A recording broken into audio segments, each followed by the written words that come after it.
You apologize for existing, not for what you did, for taking up space at all. A crowded elevator. You mutter sorry before anyone even bumps you. Here's what's actually happening. And it goes back further than any bad habit, deep into the machinery of a group that could kill you for standing out. Picture a college student alone in a small lab room in the late 1990s. She's tossing a ball back and forth on a computer screen with two strangers. Then the strangers stop throwing to her. That's the entire experiment. No insult. No slammed door. Just silence where a ball used to land. Within seconds, her mood collapses.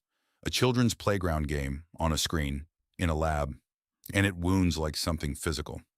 How does a game with no real stakes do that to a grown adult in seconds? That's the work of psychologist Kipling Williams, who built this exact game and called it Cyberball. Over more than 100 replications, the pattern never breaks. Being ignored, even by strangers, even in a meaningless game, activates the same alarm system your body reserves for physical danger. Brain scans back this up.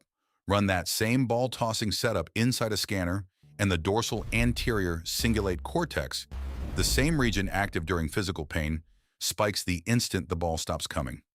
Williams' own writing calls the underlying experience social death. He means it literally, not poetically. Your brain does not file exclusion under mild inconvenience. It files it under emergency. Now think about your week. A read message with no reply. A group chat that goes quiet after you speak. None of these threaten your job, your rent, or your body. So why does your stomach still drop the same way? Look at the word itself. 25 centuries ago, in the Athenian agora, citizens scratched a name onto a broken shard of pottery, an ostracon, and dropped it into an urn. Enough shards with the same name, and that person was exiled for 10 years. No trial required, just enough neighbors deciding you didn't belong. That word, ostracon, is where ostracism comes from. Step back further to a small hunting-gathering band on an open savanna.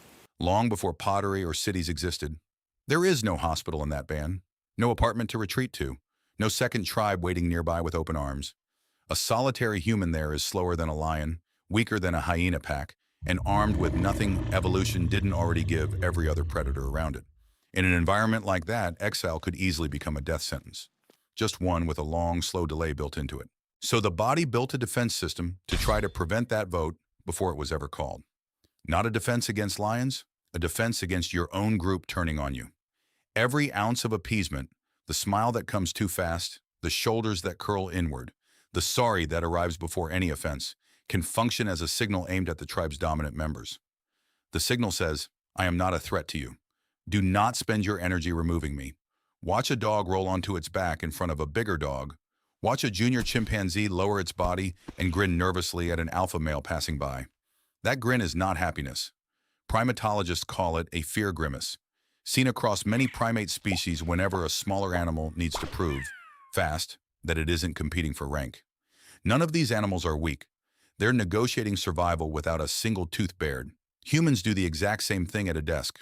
You smile through a bad joke from your boss. You laugh half a second too early before the punchline lands. You nod along in a meeting to an idea you privately think is wrong. Is that agreement, or the oldest negotiating tactic a body has, running quietly underneath a conversation about quarterly numbers? Watch it again in a different room. A first date, a new job, a group text with people you're still figuring out. You write a message, delete half of it, and rewrite it softer. Why smooth a sentence 3 times before anyone reads it once? Because underneath the phone screen, the same old circuit runs its same old check. Will this cost me my place in the group? Here's the part nobody tells you. This isn't a character flaw. This is a functioning defense mechanism. The clinical psychologist Paul Gilbert spent decades studying this behavior in people struggling with shame and social anxiety. Research that became the foundation of an entire therapy.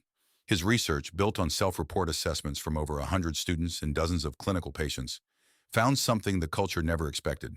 Submissive behavior is not weakness bleeding through the cracks. It is a coordinated, adaptive strategy, the same one lower-ranking primates use to survive inside a hierarchy they cannot win by force. Gilbert's data showed that people who rate themselves as low in social rank don't just feel bad. Their entire posture shifts into a defensive shape.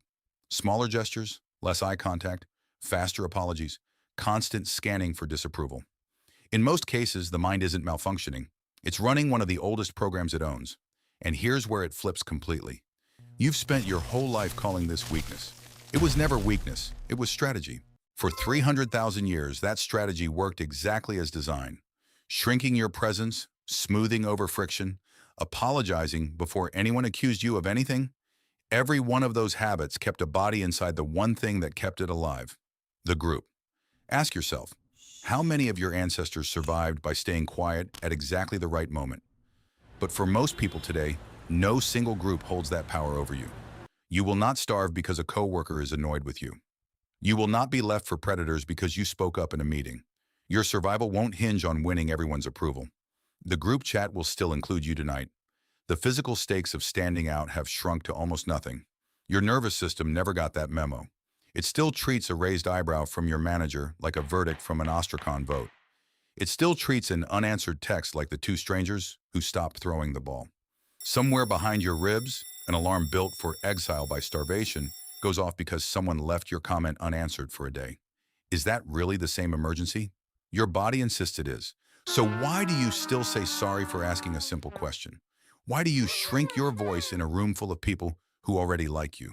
Why apologize to a chair after it bumps into you? Because the appeasement circuit doesn't check your calendar.